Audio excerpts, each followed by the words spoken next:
Oh, absolutely. You don't want to be getting carried off stage consistently by Bayo when you're Mac and your recovery is that bad.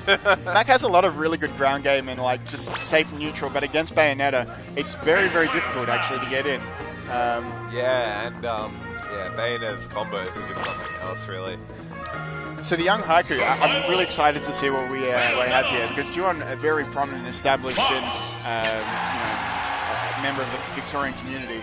Yeah, definitely. I think he's going to be feeling a little bit under the pressure from the young gun. I mean, Haiku and Saber, another young Vic player who means Cloud, sort of tore up a Rambat not that long ago, beating like a dozen top-ranked players and sort of finding each other against playing out, I think it was like losers semis or losers quarters or something. It's proof you can't rest on your laurels because, I mean, all of the top players are under threat by these new players that are coming through. But coming into game one, going to Dreamland.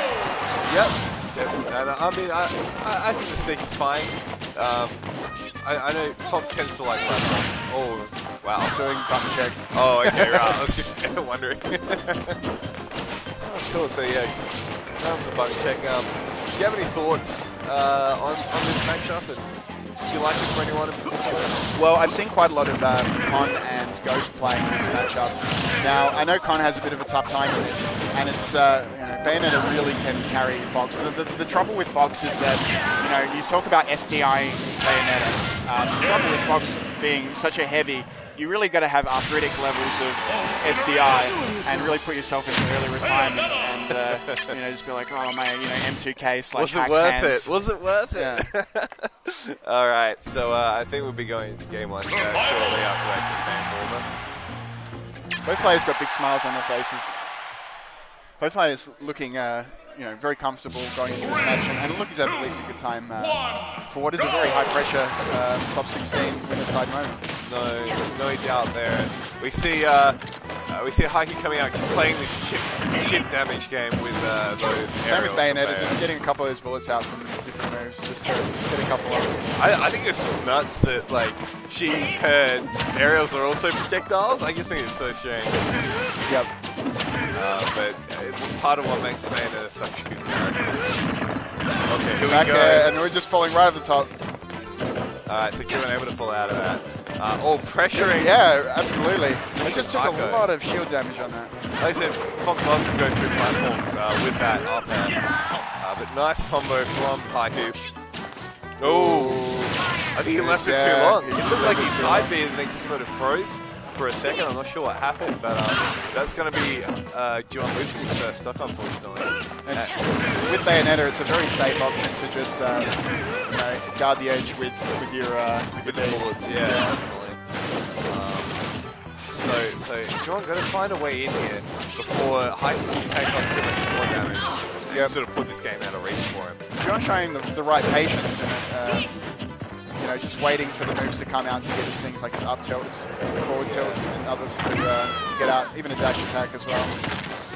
Yeah, and Duon's sort of running, chasing down Haiku, but sort of just forced to immediately just run up and shield. And look at that, see how and his shield is just going right down, but there it goes. Wow. Jab into the up smash. Yeah, I was actually able to take it there, even though it was a trade.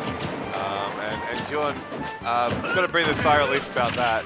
Oh, here we go. Oh, looking for it. On the stage. Oh, good tech. Bit of crazy offside action there, but both players are able to get on without losing their stock. And the up B out of shield, just very strong option there for Bayonetta, obviously.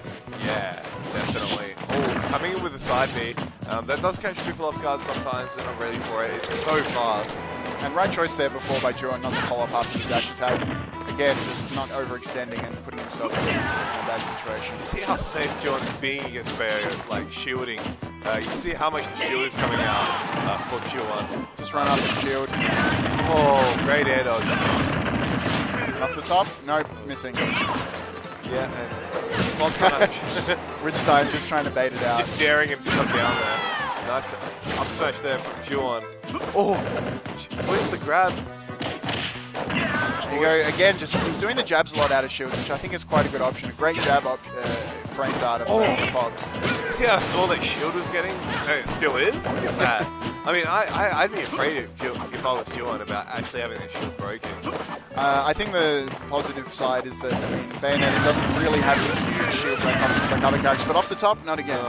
No, Fox on a pretty high percent, so they'll sort of just fall out of it there. Forward throw! Yeah, it's going Does to take it. it. I don't know whether Wispy was flying at all there. But, yeah, it was very good there. Very good kill throw for Bayo is the forward throw. Once you got enough percent on them to actually do it. And Duon found his way back in there after that early SD. He's got a best of 5 to work with, and you know, he's going to take it to Battlefield for the counter pick. I like this for Fox and Duon. Battlefield obviously very high to the ceiling. A bit harder for Bayonetta to kill, get that kill off the top. Alright. Going into it here. Decent start from Duon so far. You can see that the shield is so small already for Duon. Able to get that dash attack. How Cons played this matchup. Some of the things he was doing. He was actually doing forward smash for the get up attack for Bayo quite a lot.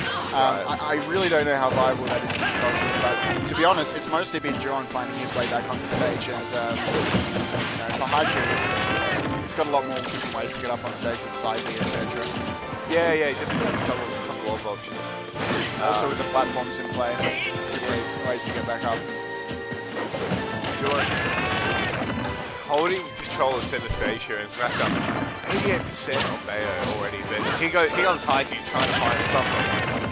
I mean, Fox's jab, again, so good, very hard to SDI out of that. And again, just running up, shielding, getting the jab. I think Haiku's got to wise up to it a little bit, but look, regardless, you know, taking the first game, doing fine.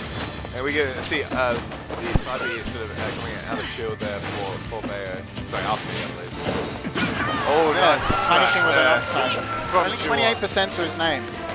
You know, I think for everything he's been doing right in the last game, he's continued it with this, and you know, he's going to follow up with some up tilt, try and get some safe damage, and really pack it on as much as he can in this stock of Haikus.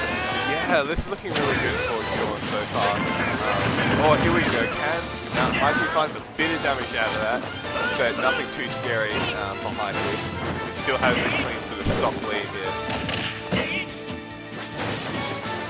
Rolling back there, missing out on the outer shield. I feel like maybe a little bit like the Duon's experience as a top level player may come into sort of effect here and in this game. Without having too much of a Fox main, I guess the Duon is doing as best he can with some of the SDI frames, because Haiku's really not taking him for, you know, he's not taking him for the whole ride of the train. No. Basically, he's getting like the first up B, sometimes the second, but that's about it. He's not really finding the whole shebang, unfortunately.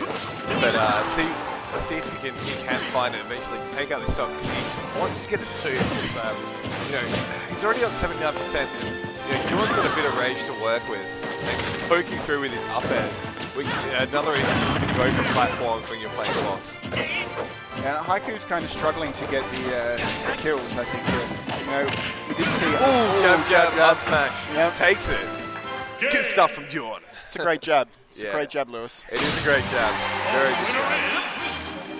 And just a massive sip from a massive canteen of water there. Loading up. I hope that's water, Duon. Yeah, great stuff. And I feel like I think I was talking to Con the other day, and we were like, man, everything just leads into up smash from Fox. Yes. It's just so. You can do dash attack. You can do jab. Exactly. I mean, it's so you can do aerials. easy to hit the up smash. Everything just puts you in the position for Fox to run up and up smash it. And Haiku opting to take his duck hunt. So we saw this in Haiku's set against Christoph last night. And basically what it was Haiku camping that tree, forcing Christoph, who was Sonic, to get up there, and then Haiku just comboing him and killing him off the top twice. To take both his stocks. So let's see if Haiku tries to play a similar game here. We're going to see a completely different game here, I think, than the last two. This is a legitimate strategy, and it's in the map pool. You're going to use all your tools. I'm never been the biggest fan of Duck Hunt, and this is just one of the reasons why. So let's see, Haiku unable to get any more off of that combo there, unfortunately. Haiku just trying to get all those. Yeah, getting the wall jump. It's fine. Yeah. Yeah, Haiku just wants to just tack on a few percentage from the aerials at a distance, and then back up onto the top. Yeah, retreating away. And hoping for an up B out of shield if John overextends. Oh, this is the witch time there, and John able to sort of tag on some there damage. it is. Here we go. There it is. That is it. Wow, unfortunate for Duon there. You may think like you might have the right opening and you've got the punish on it, but all it takes is just one little mistake and that's it. You'll die at 30. Bayo will punish you so hard for any mistake if she gets the optimal sort of punish and is in the right position. 105 and Duon's... Oh, there, that's... Yeah. See, that witch time gave him an option to go ahead with that up there. Anything you can do, I can do too. And they're really trying to get into each other's heads about what they can possibly do up on those trees. Yeah, and I mean, that's another danger of maybe the strategy of camping that tree, is Fox's up there will kill you quite quickly if you're up there. And I think the whole idea of trying to camp up on the top, at least from a timeout perspective, is really just not going to be a factor in this game. They've got just 2 early stocks here with 4 minutes to remain. They're going to be looking to kill each other. No, yeah, definitely. Yeah, so Haiku again fishing for trying to get these combos off, seeing what he can do. Duon being very patient here with his shield. And again, here they are. Yeah, and Haiku like, no, I do not want to get up air. I'm getting out of here. The story of this whole set has been like the size differential in shields. Like, yeah. Haiku's been sitting there with Max and, great up airs. The second one, not getting it. Oh man, he went for it again. And dangerous territory. Oh, Duon just missing that up smash there. Very unfortunate, but so close here right now. Duon with a small lead. And I'm wondering whether we're going to see a witch time. I don't think Haiku's going to be opting for it, just for the fact that Duon's been playing so safely and just in terms of running up and shielding. Yeah, you see him he threw out a couple already, but he wasn't able to connect with either one. And didn't get punished by Duon. And he sort of found himself in no man's land there with those side beats, putting him in the wrong place. Fox has the right jump for that tree, that branch, I should say. Yeah. And yeah, he said big lean back on that. And wow. I hope we're not... This ain't no Guna Fortune. This is SXC2K16. Let's get hype. Some energy juice. That's what you want. Is it Paddle Wheel? Is it Kunawara? Oh, I don't know, man. Fruity Lexia? Is it just Marble Hill water? Probably just as toxic anyway. Let's go. Into game 4 here. Duon with a 2-1 lead. And Haiku taking us to Dreamland. And the young Bayo finding himself in a deficit 2-1 in this set now, or 1-2. Yeah, definitely. Great patience there, just grabbing out the witch time. Not a safe option there, just to land with it.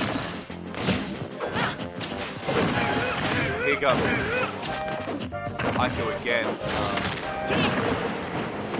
Yeah, nice read there from Duon. Coming in with the up air through the platform. Duon looking very comfortable here. Yeah, I was just about to say, he's found his groove in this, so he's basically getting in a lot more. He's chasing down Bayo a lot more. He's just waiting for the up B out of shield. Yeah. So tense for both players who's sitting in the shield next to each other. Safe recovery. Holding shield at the ledge. And even the re-grab, it's just going to be so difficult to punish, but despite it all, Duon chases to the top platform with an up air to seal the first stock. That up air. Oh, beautiful combo from Haiku. Alright, can Haiku try and get a Bayo combo off to seal the stock early? Oh, chasing. There we go. Oh, okay, not able to connect with that up air. Nair to punish on the platform.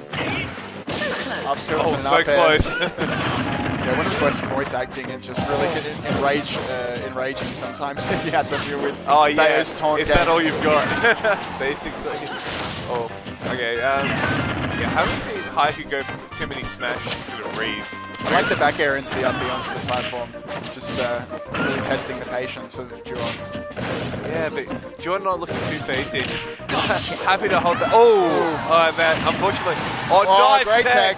Amazing recovery. And Duon makes it back. Someone's been to engineering school because they're getting that point. Great back. Yeah. Dude, he was ready for that. He was applying the science, dude. Really exciting game there off the edge. You see people get pineapple so often. Those are the tech. Down air into up smash, we'll take it. For shaking the hands. Daddy 3-1 Ganny wins. coming to console or to congratulate rather Duon, his mate from Vic. And Pudge taking a ceremonial drink of the sack. So I think we're getting pretty close. We might have some